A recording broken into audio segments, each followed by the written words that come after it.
Obviously, we got ourselves Super Warriors for the first team, and that's because literally half the team is in Z tier. And obviously, Blue TN has not moved. But I've also got here a different character, Yellow Spark and Roshi. Which one is this here? From the Sagas or from TOP? That is from the TOP. Why? Because he stunts. The one from Sagas is not Super Warrior for some reason, which is a bit weird, but it is what it is.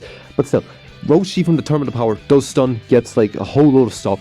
He's actually pretty decent, so he's obviously a nice, good there. And obviously, we got ourselves next USS and Female Warriors. I've now picked two of them because I could not tell which one would be a lot better. So that's why I'm giving you the choice. As you can see here, Female Warriors is that slight bit better with regards to the tiering system, whereas Unirepa is probably a bit better with regards to pure damage. That's all I will say. There's not very much else. We got two healers for down below for the USS, and then obviously just the one because you only really need the one. But if you need replacements, obviously Spark and Bulma for Female Warriors as well.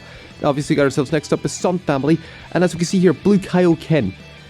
Not Blue Kaioku, not the Zenkai yellow one, the Zenkai blue one, is an S tier.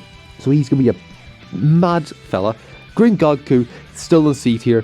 He's still brilliant. I will say this much, I will continue saying that. And obviously everyone else down here is just substitution if you need be. So that's really it, because Nappa's an S tier. So if you don't have Green God Goku, Nappa is a very good replacement for the extra points. Next up we got ourselves Regen. And as we can see here, not really much changes, because to be quite fair with you, Regen is a very consistent team in regards to his tiering. Like, the only differences being within the S and Z tier, mostly. That's the only thing I will say. It's mostly between the S and Z tier that usually switch about. But otherwise, it's more or less the exact same thing throughout the entire board with regards to Regen, because again, they're a very well balanced team. As well as Sun Family, it's similar situation, but so yeah, that's the way we work with. Obviously got our honourable mentions being Androids, Ginyu Force, GT and Cyber Squad.